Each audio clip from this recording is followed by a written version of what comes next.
Hello, this is Mike, and welcome to another episode of Urban Legends and Mythology. On this episode, I'm talking about a subject that really hits close to home. I am discussing some common urban legends and ghost stories that you hear around my home state of Ohio. Now, a lot of people out there in the world, you might think, oh, Ohio, I don't even know where that is. Is that like in the middle of America? I bet it's just a boring flyover state. And to them, I simply ask, what the fuck makes your home so special? Now, obviously, I'm biased because this is my home. But the reality is, we're a very rich and diverse land filled with a million stories. So let's get into some of those stories and see just what exactly makes Ohio special. I'm going to begin with some more well-known urban legends and then kind of work my way down into the more esoteric in this episode, ending with one from my hometown, which actually is very near and dear to my heart. So as always, let's begin. And I am beginning with Ohio's most popular haunted location, the Ohio State Reformatory in Mansfield, Ohio. This place is one of those iconic S-tier haunted locations. And a lot of people are familiar with this prison. If you've ever seen the popular movie The Shawshank Redemption, this is the prison where a lot of those scenes were filmed. It's also appeared in a myriad of other shows, and it's been in like music videos and on album covers and all those like ghost hunter shows. They all go there. And as part of the regular Preservation Society now, the place is an open museum. They offer tours, and they have that Incarnation Festival every year, which is awesome. It's like a 3-day rock and roll festival with like tattoo artists. It's really cool. But what makes this place iconic is just the haunted nature of it. It's frequently depicted as one of the most haunted spots in America. And a big part of that is simply due to its brutal history. This was a prison which was literally shut down by the federal government due to violence and inhumane conditions. Now, the history of this place dates to the late 19th century. It really starts post-Civil War, and it's designed to be this place of real rehabilitation for like first-time nonviolent offenders. That was the original intention. However, by 1900, that idea kind of breaks down and it just becomes a maximum security prison. Now, this prison, like any prison in the United States, is going to have a very brutal history, especially when you start to introduce factors like overcrowding, a staff of guards who thought that it was best to invoke brutal punishments on these prisoners for even the most minor infractions. And this kind of brutality, which would go on day after day, year after year while this prison was in operation, just made this a very wicked place. And any place where you get things like human rights abuses, violent behavior, and a total breakdown of societal norms, you're going to eventually get violence and death. And it's said that during the history of the operation of this place, over 200 people perished in it. This place saw everything: death by disease, murder, suicide. Even at one point, a 14-year-old boy was beaten to death by a guard in the basement. And the spirit of that boy and the guard that tortured him still lingers in that basement to this day. So essentially, this place is a magnet for ghostly activity. And this ghostly activity isn't really associated with one particular ghost or one particular type of haunting. It kind of has a buffet of every type of ghost and haunting you can think of, which really makes sense in a place like this. So some of the ghostly activity in this place is simply history playing on a loop, and I kind of discussed this in my episode about the Myrtles Plantation. Sometimes tragic experiences can essentially record itself onto the infrastructure or the landscape or the area where it happened, and it seems to play back on a loop. Now, whether or not the consciousness or the souls or whatever of those people are trapped in that loop, we don't really know. Maybe they are, maybe they aren't. It's hard to say. I personally think that they're not. But you know how it is. We don't really have the scientific data to state either way. So for example, the spirit of the 14-year-old boy who's in the basement, it's generally said that his presence is very light. It's not really unnerving. It isn't until the presence of the other entity in the basement, the guard that murdered him, comes, and then that whole vibe kind of changes. Personally, I think there's something there that was recorded into that basement at the time when that guard was murdering that boy. And I think it's just playing out on a loop throughout all of history, and it probably will play out on a loop for the rest of time. Now, a lot of people say that the hole is another area of the prison where a lot of paranormal activity occurs. And for those who aren't well versed in what the hole is, it's essentially an isolation cell. Or in the case of the reformatory at Mansfield, it's several cells in this one area of the prison. Now these cells are completely devoid of light. You're basically thrown in there, it's empty, and you're given bread and water. It's essentially torture. Now, there aren't any specific ghosts or hauntings I could find that were specific to the cells in the hole. However, a lot of former prisoners would comment, and even people who visit it today, that they get this uneasy feeling when they're down there, as if somebody's watching them. However, I think that's just a natural human instinct whenever you're in a place like that, because I get that feeling too in a lot of places, especially old buildings that are crumbling. You get that odd feeling that something's just there in the shadows or just right outside your glance, just kind of watching you. Now, they say one of the most haunted places in the facility is the chapel. And that's simply because it was originally used for executions. And a lot of people who visit the chapel, even to this day, state that the general vibe of that place is, get me the fuck out of here. I do not want to be here. This place gives me the creeps, which would make sense in any place where people were executed. Which brings us to the simple fact that, yeah, Mansfield Reformatory did have a death row. Ohio still has a death penalty to this day, but even death row in this facility became a violent place because due to overcrowding, they were putting people in these death row cells 2 at a time. So it was only a matter of time before a murder would occur on death row. I guess that's one time where a guy got his sentence extrajudicially at that prison. But a majority of these hauntings are somewhat benign. For the most part, it's a tragic history that was recorded onto the building that's playing back in a loop, or the feeling of unease, which is common. Now, there are some spirits and entities that are fairly benign. They might just be prisoners who died there who haven't been able to move on to the afterlife, or due to the nature of their lives, they might be afraid to move on to the afterlife. So they stay in that spot where they died, and it's kind of like what I was talking about in the Myrtles.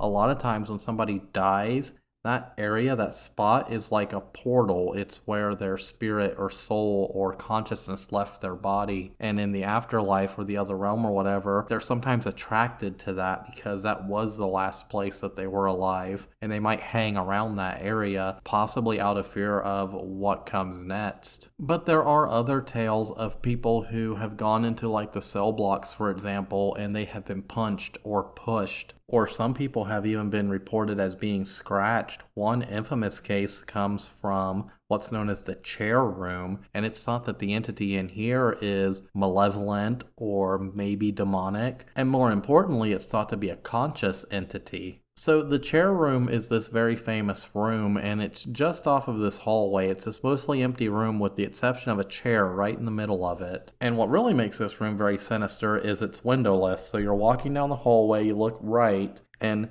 you just see this chair sitting in the middle of this windowless room. And this story is true. This is a fact of what happened. So it's said that the entity that kind of dwells in this room does not like that chair moved or touched or anything. If you move that chair, it will drag it back to the center of the room. There is just something about this chair being in this particular spot which somehow puts that entity at ease. However, some years back, there was this guy and he was in this room and he was like, oh, I don't believe this ghost BS. I'm going to sit in this chair. What's he going to do? And this guy's sitting in this chair and he starts taunting the spirit or entity or whatever. He's like, yeah, what are you going to do? I'm sitting in your chair, bitch. Blah, blah, blah. All of a sudden, this guy feels this searing hot pain down his back, and when he gets up, he is covered in 3 large scratch marks all the way down his back. Like that entity was pissed at him. He probably manifested like all of his energy that day to do this. But to this day, that chair still sits in the middle of that room, and you do not touch it or sit in it or provoke this entity whatsoever. And it's probably best left that way.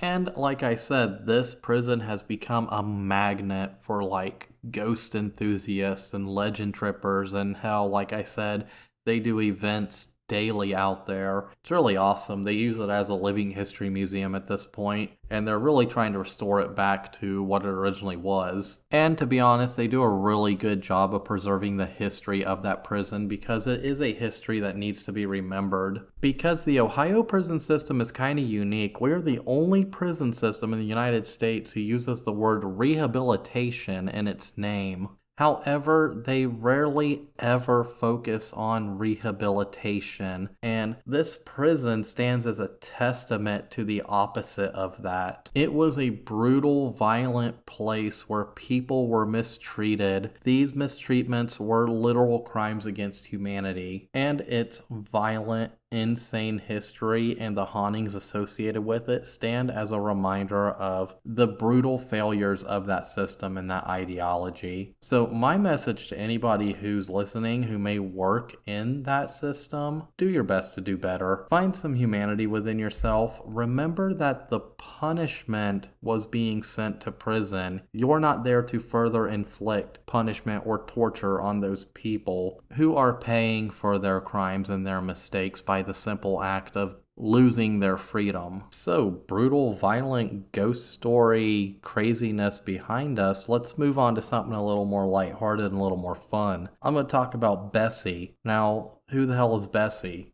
First off, if you don't know who Bessie is, then you really need to visit Lake Erie. Lake Erie is one of the most beautiful areas of Ohio. Because, yeah, we're Ohio. We basically claim like half of Lake Erie. Hell, we own most of the islands in Lake Erie. If you ever visit Put-in Bay or South Bass Island or Middle Bass Island, which I think is now just ruins of an old winery, you're still in Ohio. And did you actually know that you can surf on the Great Lakes? Now, not a lot of people do it, but it is possible. So surfers, check out some of the surfing spots up in the Great Lakes region. They do exist. Now, you're not going to catch the biggest waves, it's not Teahupo'o, but you can catch some decent waves out there. And to be honest, that's true throughout all the Great Lakes. I don't know why people discount the Great Lakes. I think it's just because we call them lakes, but they're really inland seas. And they're freaking huge. They're literally a bunch of inland seas. We just don't call them the 5 seas. Even though I've been trying to get that kind of idea started for years now, it's better to call them the Great Lakes. I don't know, marketing. And secondly, if you do visit Ohio or Lake Erie, you gotta learn about Bessie. So for those intelligent ones at the front of the class who already discerned it, Bessie is essentially the Ohio version of Nessie. Bessie is a water serpent. She, which I assume is she, I don't know, in my imagination, Bessie's always a female, so I'm just going to say she, is about a foot in diameter and anywhere from 30 to 40 foot long. So for you non-Americans, that's 9.1 to about 12.2 meters. So regardless of which measuring system you ascribe to, Bessie is a big-ass snake lizard thing.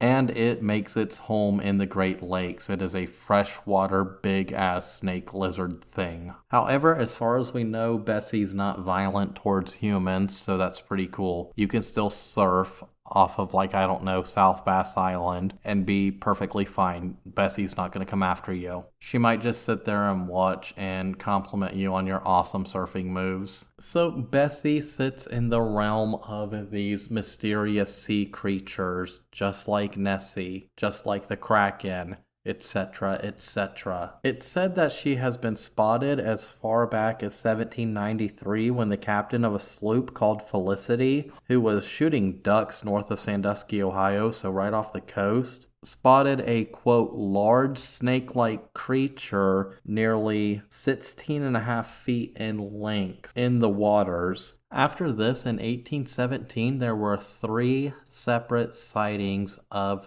Bessie, the Lake Erie monster. In July 1817, the crew of a schooner reported a 30 to 40 foot long serpent which was dark or grayish in color. Later that year, the crew of another boat in Lake Erie spotted a similar animal. They claimed that it was copper colored and at least 18 meters or 60 feet in length, and they reportedly fired at it with muskets which had no effect on the creature. And a third incident in 1817 took place near Toledo when French settlers saw a huge monster writhing on the beach, so kind of in the surf. It was between 20 and 30 in length and shaped like a large sturgeon. Now, this initially startled off these two French guys, and, they took off in stereotypical French fashion. No hate on the French, but I am an American. I have to make that joke. I'm legally required to. Or in the cult of Americanism, like religiously required to make that joke. But personally, no hate on France. I love France. It is awesome. I need to do some French urban legends. But these guys run off and they come back later and they find that the beast has been, taken back out to shore. The tide must have come in and he got his footing and he was able to leave. But it said that they did find scales on the beach the size of silver dollars. So Bessie has been around for a long time, and sightings even lead up to this day. And for a long time, a local marina owner around Lake Erie was putting up a $5,000 reward for anybody who could capture this creature alive. Now, obviously, Bessie is derivative of these water serpent myths, which go back to Europe and date back, over 1,000 years now. I loosely touched on some of that stuff back in the season 1 episode about Nessie. It was like my 3rd episode ever, so go check that one out. I don't know why it's not more popular. It's literally the Loch Ness Monster. Could be because the editing was so bad back then, or let's be honest, non-existent. But it seems to have that origin in kind of those myths about the ocean, about bodies of water, about the sea. And as I always say about the oceans and bodies of water, we have barely explored any of it. We know more about the surface of Mars, hell, we know more about the surface of Titan than we know about our own oceans. In a world that is over 75% water, we have studied only about 5% of that. So it does not shock me at all that there is this giant serpent in Lake Erie, or at least sightings of this serpent. But it really has become a classic Ohio urban legend. Hell, it's even inspired a local craft beer. So total shout out to Great Lakes Brewing Company up in Cleveland and their Lake Erie Monster IPA. I have had it. Now, it is a seasonal beer, so you can only get it certain times a year, but even down here in Lancaster, we get it sometimes, and I can tell you it's a damn good IPA. So all you cryptid enthusiasts, why not head to the beautiful shores of Lake Erie? Have yourself a local craft Lake Erie Monster IPA, hit some of the waves if you're into surfing, and hell, maybe take a charter boat out on a search for Bessie. Guarantee you're gonna have a good time. And let's stick with cryptids for a little while because Ohio does have a few great ones. One of the most well-known and famous cryptids out there is the Ohio grassman. And the grassman is another one of these Bigfoot variants. So as we know, Bigfoot has little offshoots and cousins and variants all over North America. And while the more traditional Sasquatch-style Bigfoot does exist here in Ohio, hell, mostly here in southeastern Ohio, they do have kind of like, I don't know how you would say it, like a distant cousin type creature known as the Ohio grassman. Now, these creatures, they range from 5 to 10 feet tall, however most of them are generally in that 6 to 7 foot range. They're generally estimated to be around 350 to 500 pounds in range. Just like their cousins in Florida, the skunk ape, go check that episode out, season 2. They're known to have this very foul, powerful odor. It's basically a scent. They're also described as having a snub nose, deep-set eyes, and are usually covered in black or brown hair. And they're considered to be one of the more violent and aggressive Bigfoot variants out there. They're known to come after people. However, they primarily target dogs. They don't like dogs, and deer. However, according to Native American writings, the creatures do have the capacity for peace if it benefits them, which suggests maybe a higher intelligence than other Bigfoot variants. And this higher intelligence even attributes to their name, the grassman. They get this name because they are thought to make these huts or these teepee structures out of grass, and they use these structures as nests or temporary dwellings. And even though they're fairly common throughout Ohio, according to their footprints, we can see that it's a very small population because their footprints suggest maybe some deformities from inbreeding. So some footprints that have been found are just normal five-toed footprints. They're usually flat-footed, but others have been found as being pigeon-toed or only having 3 toes, which might suggest some form of inbreeding from a smaller population. And sightings of the Ohio grassman, along with these descriptions, date back as far as the early 1700s. The Native Americans at the time called them the wild men of the woods. And they would warn settlers to watch out for these guys because they were violent and aggressive. However, the most famous sighting of the grassman comes in August of 1978 in Minerva, Ohio. And this couple named Evelyn and Hal Clayton, they were just sitting in their house enjoying the day when their grandchildren and a bunch of other kids came running in screaming about a big hairy monster they just saw out in the woods, kind of near this gravel pit that they played in. So naturally thinking that these kids might have saw a bear or something, they go out to investigate and they walk over to the gravel pit and they look down. And what they observed was a humanoid type creature covered in dark matted hair sitting in the middle of that gravel pit playing with trash. He was estimated to be about 300 pounds and maybe 6 feet tall. And it seems that around this time, at least a few grassmen were hanging out around this area, because a few days later, one was seen up at their house kind of staring in their kitchen window, and when Hal went to go grab his hunting rifle, by the time he got back, the primate was gone. They even called the police at this point, and they found several faint footprints in the mud, and observed this really strong smell that lingered for a long time. However, the grassman hightailed out of there. Later, the same family would report the sightings of another grassman on top of a hill kind of near this old strip mine, and then a month later, they saw 2 of them up on top of that same hill. So obviously they're hanging around this area for some reason, probably because there was a food resource there or something that they were interested in. And since then, there have been numerous other sightings. They've found footprints. They've been captured on trail cams all over the eastern part of the state at least. And they've found these grass hut-like structures or nests that they build. And they have that iconic, disgusting skunk smell. And they're usually attributed to some very odd deer kills because they're obviously using deer as a food source. And these kills aren't typical as to how a hunter would take down a deer.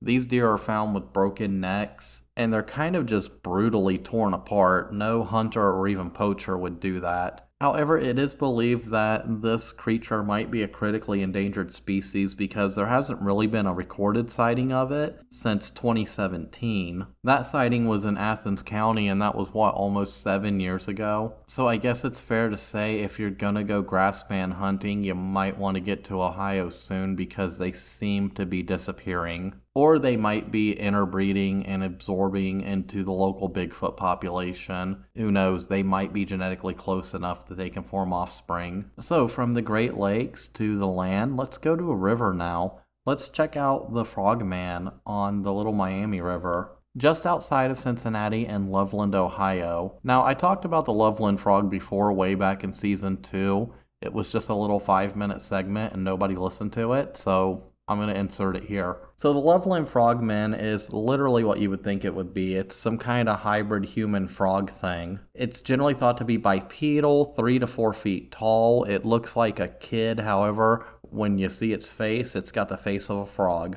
The first sighting of this was attributed to a traveling salesman in 1955 outside the little, I don't know what it is, if it's a village or a suburb or it's not a town. Ohio doesn't have towns, fun fact. But this area north of Cincinnati known as Loveland.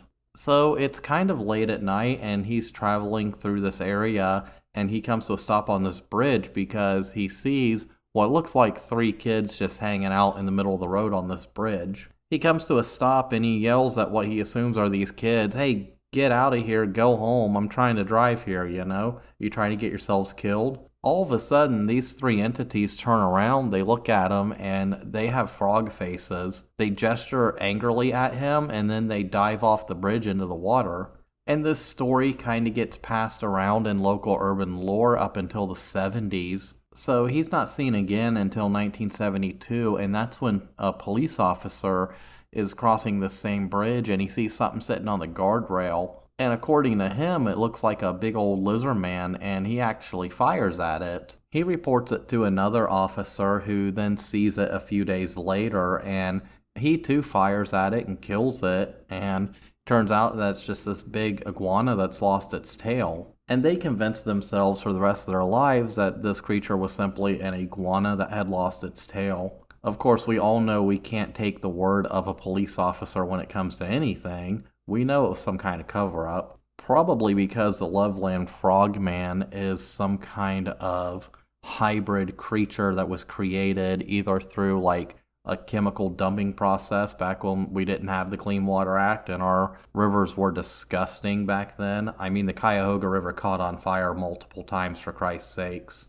Hell, it could have been created in some kind of military lab. Maybe they were looking to make real-life frogmen for amphibious operations. Then all of a sudden, these two police officers see it, and then they get in contact with some, scary-looking government guys in black suits. We all know who those guys are. Who tell them, nope, story is an iguana, forget what you saw here. However, the frogman does resurface one other time. Almost 40 years later in 2016, some kids who were playing Pokemon Go in the area, they spotted a very large frog standing on its hind legs on the banks of this river, and they actually reported it to the local news. And those same officers, who were still alive at this time, said, no, it's a hoax. It was an iguana. The frogman is not real. Obviously, the government got to these guys. But the Loveland Frogman lives on. He is a popular mascot kind of for Cincinnati to this day. Hell, there was even this troupe that created a musical for him. But that is all there really is to say about the Loveland Frog. We really don't have any real information on where he comes from or what he is exactly. Personally, I think he came up out of the rise of those 1950s B-horror films which were coming out. One very popular one from 1955 was The Creature from the Black Lagoon.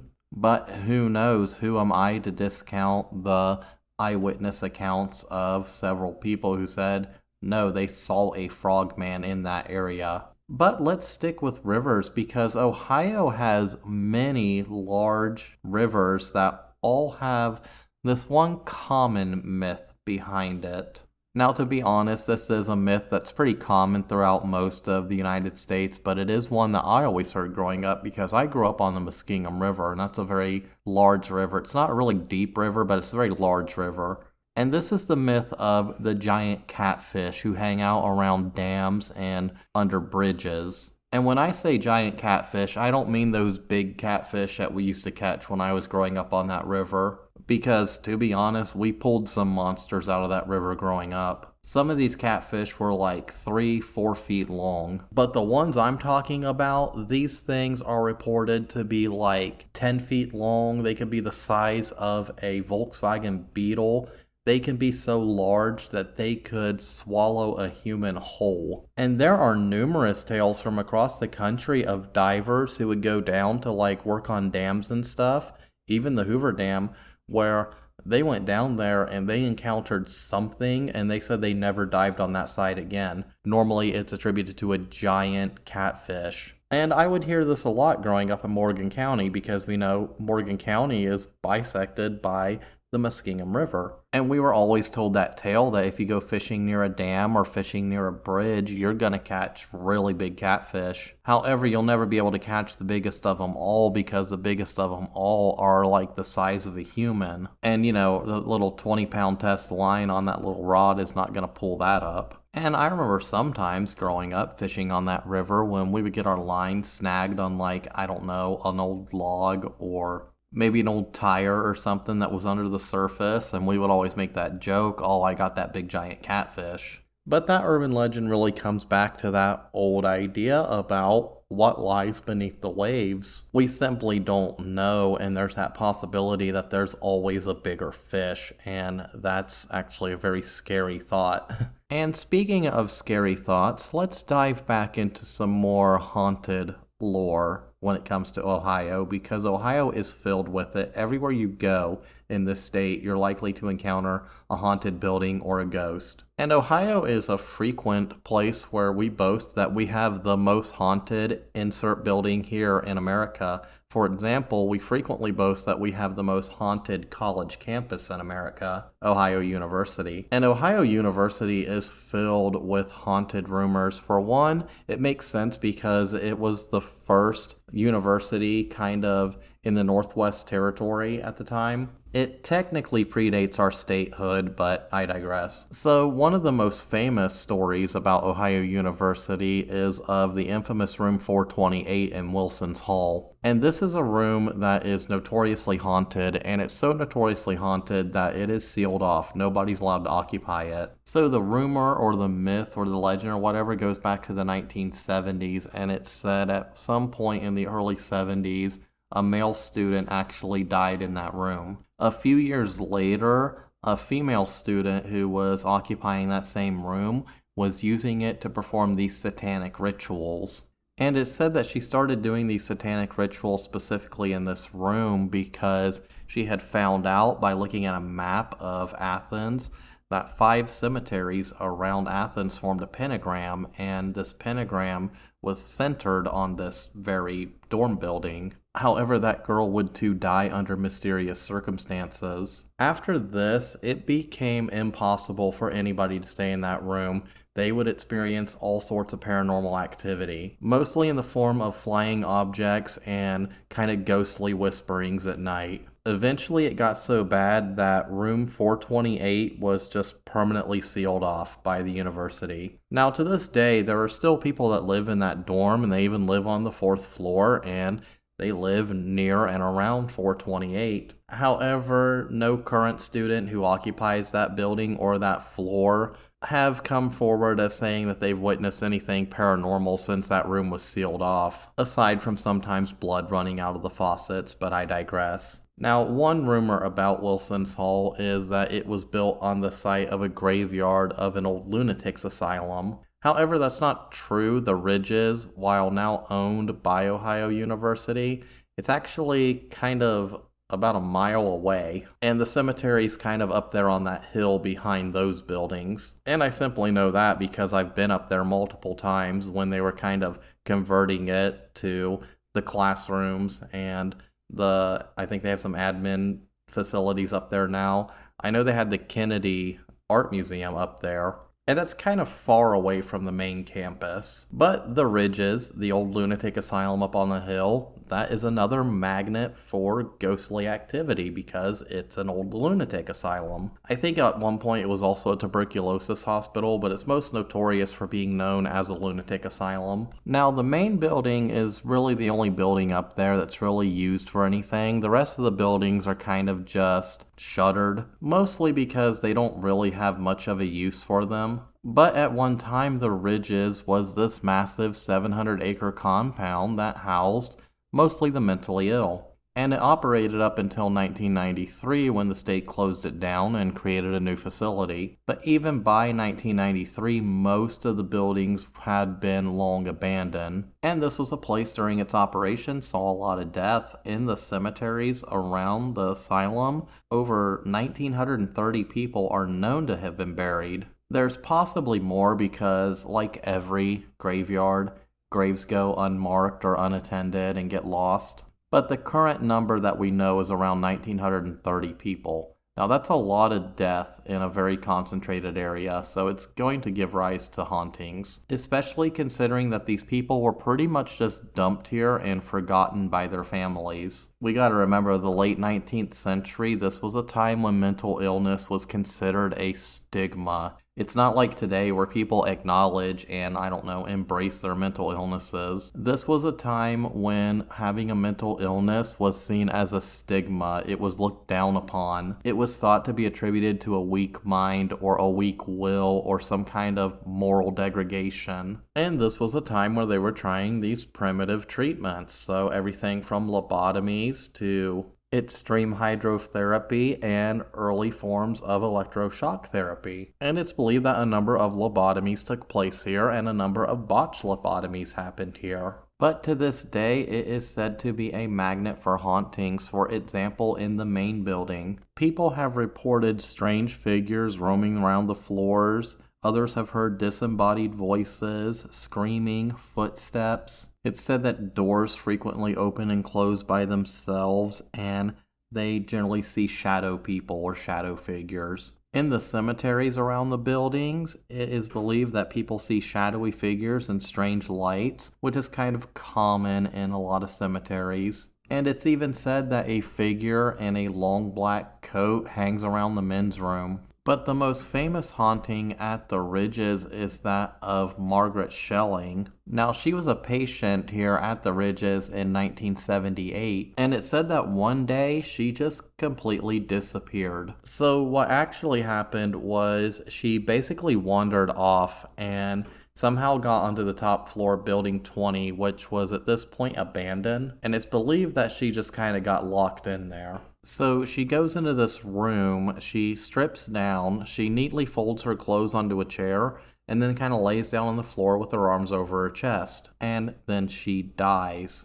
Now, pathologists said at the time that she died of cardiac arrest, and that's still the accepted statement to this day. However, her body was not found until 42 days after it disappeared. It was found by a caretaker, and where the body had laid for all this time, it left this impression on the concrete floor that is still there to this day. All attempts to clean it up or remove it have been in vain. And it's said that her apparition can still be said looking out the window of the room in which she passed. However, it's also said that she haunts other areas of the asylum as well, most likely the area she was living in at the time. And there are other hauntings at OU as well, so moving back across the Hocking River over to the main campus, over on the West Green, over at the Convo Center, that's what we called it. In the dorm area, there is the ghost of an RA who is still there doing her rounds. It was said that she was killed by her boyfriend after an argument, and she's still there to this day performing her RA duties, either because she doesn't know she's dead or she doesn't know how to move on. And Washington Hall over in the East Green area is allegedly haunted by an entire basketball team of high school girls. They were killed in a bus accident after they visited the university, and it said that their spirits still inhabit that area, unable to move on. Students have said that they have heard running feet, bouncing basketballs, giggling, and all the stuff that you do when you're playing high school girls basketball, I guess. And it's even said or rumored that in the steam tunnels that kind of run under the university, well, there's steam tunnels and other maintenance tunnels, that there is a cult that goes down there to, like, I don't know, do devil worship and stuff. Now, me personally, I never experienced any of that stuff when I went to OU. However, those rumors were all over campus. The only building that didn't have a ghost associated with it that I recall was the library. But I'm sure since my time there, a legend or two have sparked. Maybe that library's haunted now. But leaving campus and going back up north to Cleveland, we come upon one of Ohio's most notorious haunted houses, the Franklin Castle in Cleveland, Ohio. Now, this is a Victorian-style castle. It's 4 stories tall. It features more than 20 rooms, 80 windows, as well as turrets and gargoyles. It's a really cool looking stone building.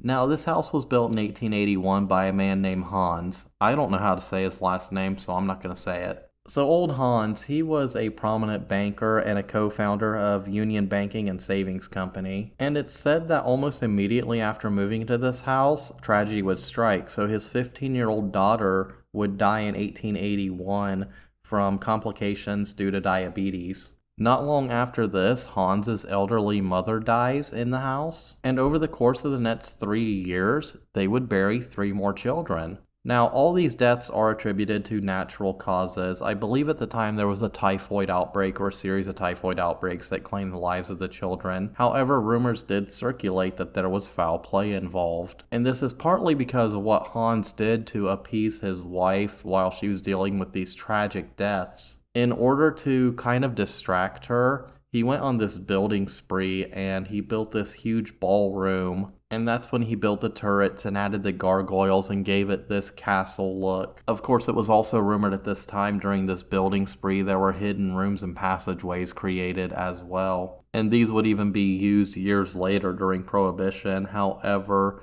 aside from a little servant's side stairway. Nothing has ever been found. However, tragedy would still strike Hans again because in 1895 his wife would die from liver disease. After this, he sells the house and he lives until 1908, and he unfortunately dies without heirs considering his whole family was dead.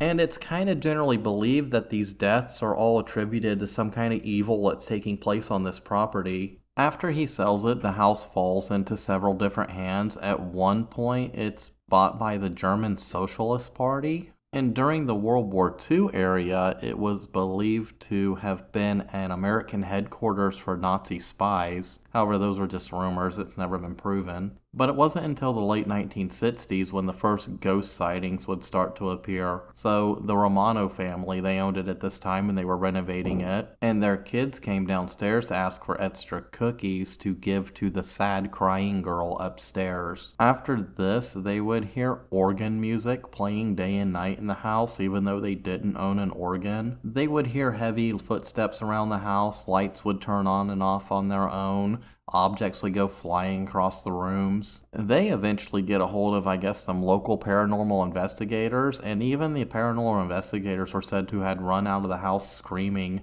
After this, they were advised to get in contact with a priest to perform an exorcism or a cleansing of the house. So they get a hold of the priest, and the priest goes in and he says there are some dark, evil spirits here, and they are too powerful for even me to remove. I advise that you sell this house. To which they do. They end up selling it to this guy who tries to turn it into a tourist attraction, but it doesn't really work out, and then it keeps changing hands through other owners.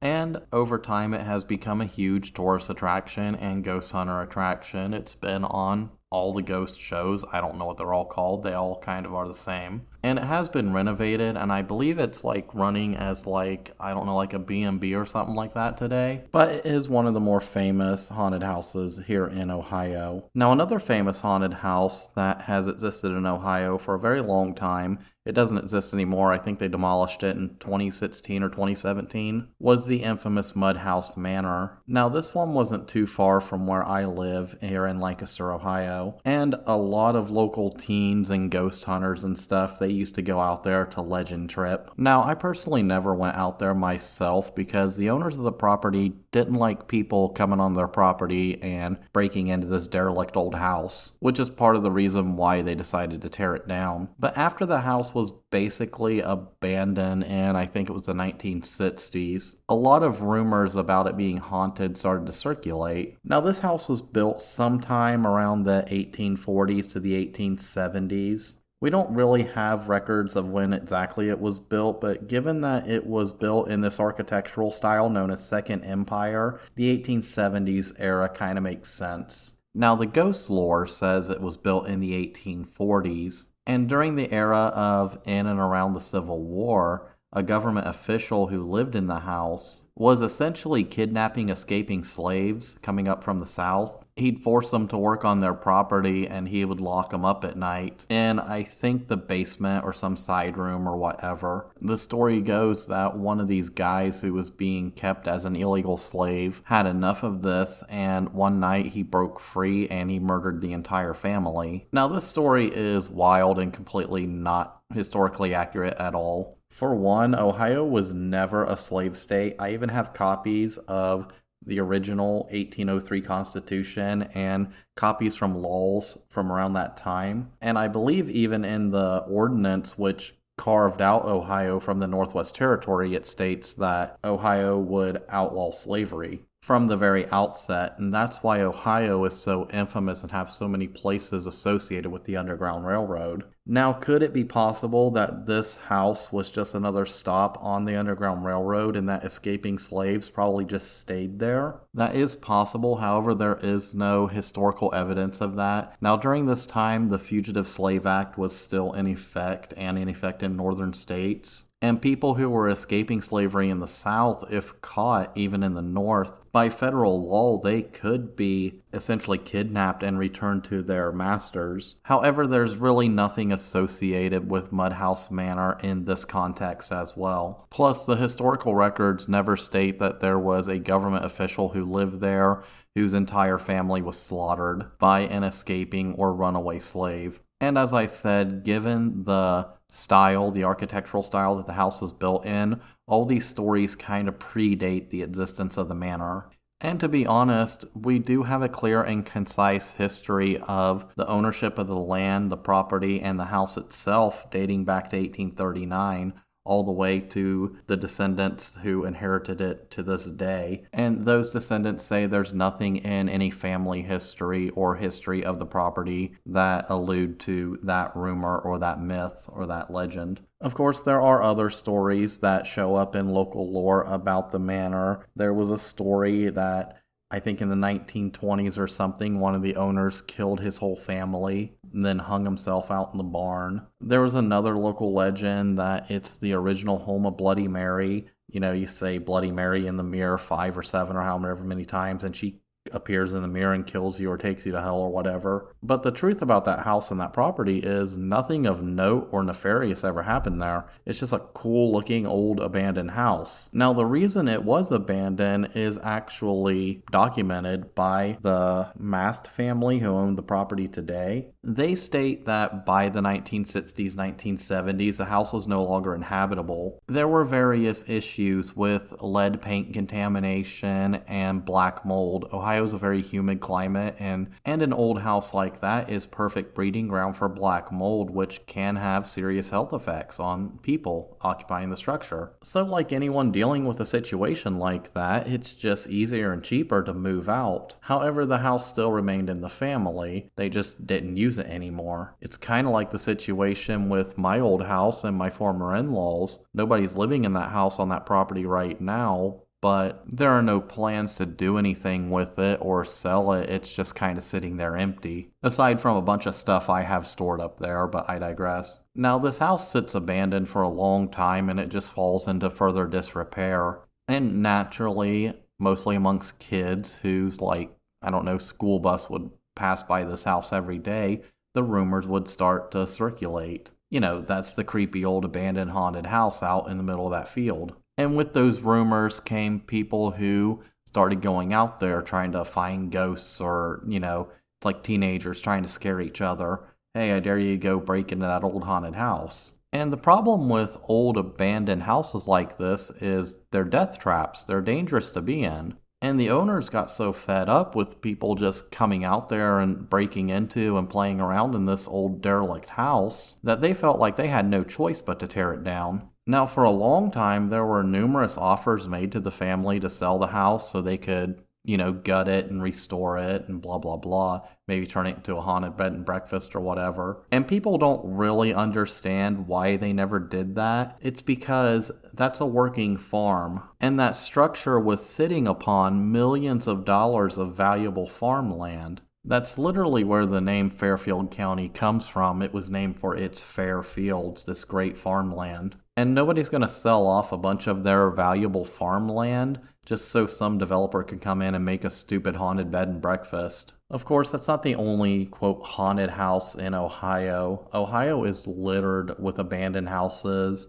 old farms that are just gone. Everywhere you go in Ohio, you'll find abandoned properties, and I guarantee you most of those abandoned properties have some kind of ghost lore attached to it. But abandoned places aside, let's go now to our last topic. And this is an urban legend. It's a haunted place that I've known about my whole life because I literally grew up in this little village. And I used to visit this building almost weekly. And I was even there during a paranormal event. This is the Twin Cities Opera House. Now, McConnelsville is this little village on the banks of the Muskingum River. It has a population of maybe 2,000 people. It's not very big at all. And it's right across the river from an even smaller village of I think only like 400 people called Malta, hence Twin Cities. And this is essentially where I grew up. And going to that opera house, that theater, that is where you went on Friday and Saturday nights unless there was a football game. then you went to the football game. Or you'd go there for the Sunday matinees, because back then the Sunday matinees were only $2. And hell, even to this day, I hear that those Sunday matinees are only $4, so that's a hell of a deal. But this building is infamous in Morgan County, so for one, it's the one place you can go to entertain yourself in McConnelsville on a weekend. Two, it has a very cool history, and three, it has become a magnet for urban legends. And it's a history that almost didn't happen because it was at the center of this political back and forth in the years leading up to and even during its construction. So it all starts in 1879, where this fire breaks out and it burns down this whole swath of houses. And for like the next 10 years, they don't do anything with this like burned out area. They just call it the burn district. But towards the end of the 1880s, the village council, they realize that they need a more suitable place to put their government offices. So a proposal is made to buy up this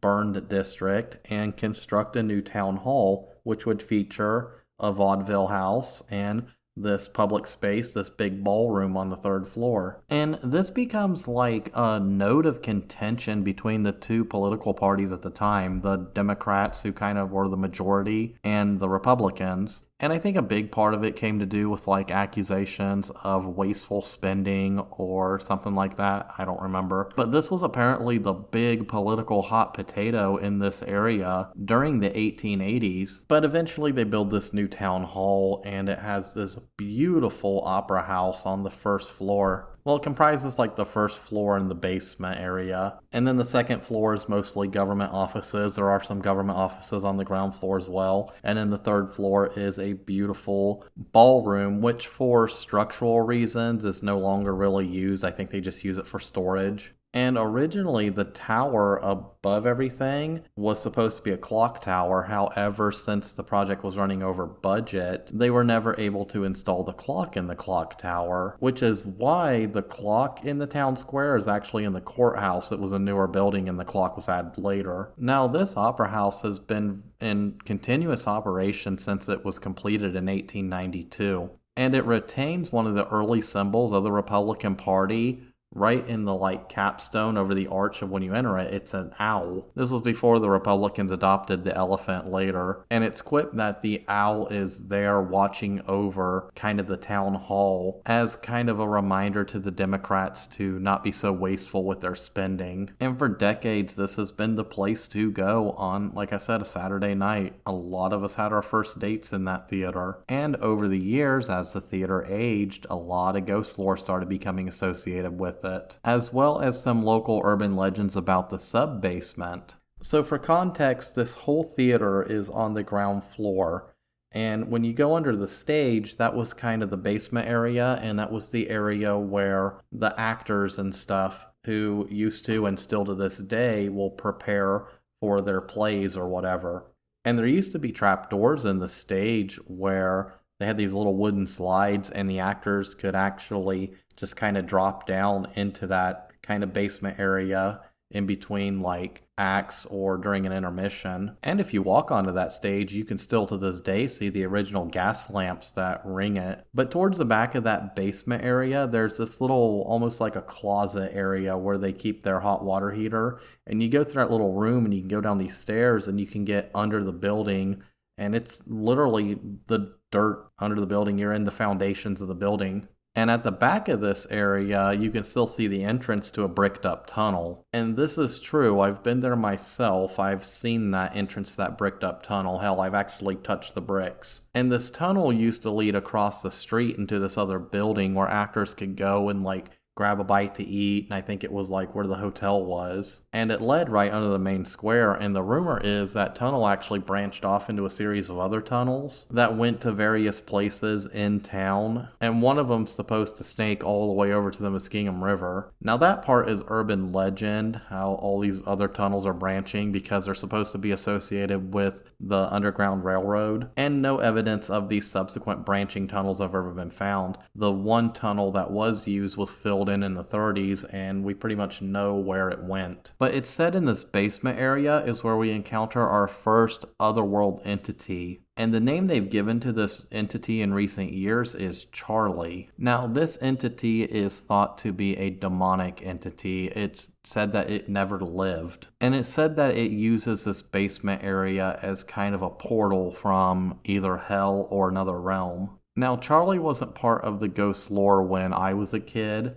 Up until I was about 17, that's when I moved away from Morgan County. But that entity has shown up in the ghost lore over the past, I guess, decade or so. And it's said that other spirits or ghosts or whatever in the opera house, they don't like it when Charlie is around. They said that when he's around, he's the one in control, and he's a demonic evil spirit. And it's said that during tours of this building that he has targeted people. He mainly targets women, so he makes them feel faint or lightheaded, or he's even left scratches on them. Now, one possible hypothesis comes from an actual ghost hunter TV show that went into there and did their own thing. They believe that he's a manifestation of the stresses that the owner was going through at the time. Apparently, there was a lot of death going on in his family at the time and other related stressors, and they believe that it manifested in this entity in this basement area. But that's the problem with paranormal stuff. It's hard to say. It could be an explanation. It could also be that this is a demonic spirit that has chosen this area to manifest in.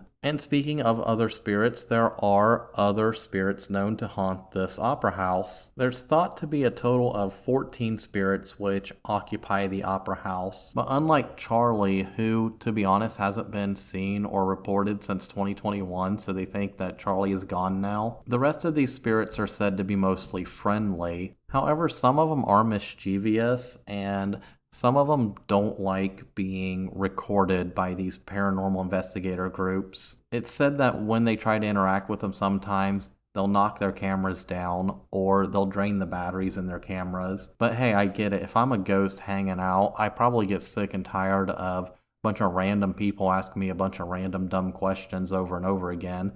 And I'd be like, you know what, I'm going to drain your battery, screw you. However, it's thought that some of them are just kind of enjoying their afterlife in this place that brought them joy in life. And it's believed that a few of them are sentient, however, a few of them might just be of just history playing on a loop. So a lot of electronic voice phenomena, for example, that they've captured in the opera house seems to be something playing on a loop. It's not really thought to be sentient. However, other entities are thought to be sentient. So for example, there's the story of this 10-year-old spirit named Elizabeth and her mother Victoria, who was a performer. Now, Elizabeth, she died due to a heavy fever one night while her mother was performing.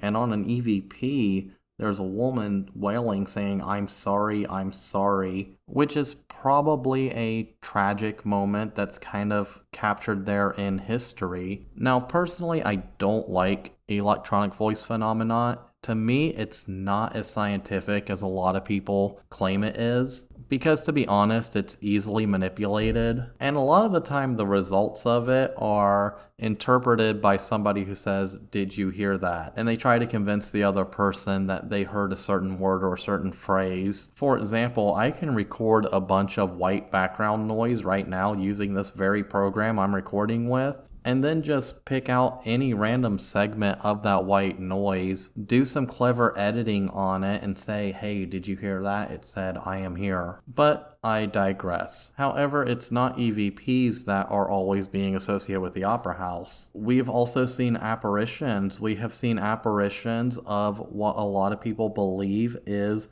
Victoria, the mother of Elizabeth, performing on stage. It's said that young Elizabeth can be heard giggling in the auditorium and even peering down at people from the catwalk. There's also a spirit known as Robert, or as they've nicknamed him, Red Wine Robert, because in recordings, EVP is thought that he had said, I have red wine. He's thought to be, I don't know, like a happy drunk. I'd be happy too if I had a bottle of red wine in the afterlife, who generally likes to hang out in the catwalk area as well. And this is partially because the catwalk area is believed to be another portal between this realm and the other realm. Another entity is seen near the east side alley door. He shows up as a shadow figure. Now, this shadow figure is thought to be the spirit of Sheriff Horse Porter. He was killed just outside that door in an alley on September 7th, 1905, when a deranged man just walked up to him and shot him in the back of the head 4 times. And like other ghostly tales I have discussed, this seems to be another instance of that spirit hanging around the area where he died, because that's where he last experienced life. But aside from Charlie, the most infamous ghost or spirit or whatever you want to call it is that of Everett Miller, who was an usher at the Opera House for over 30 years. And I think for a long time he either lived in the Opera House or he just spent so much time there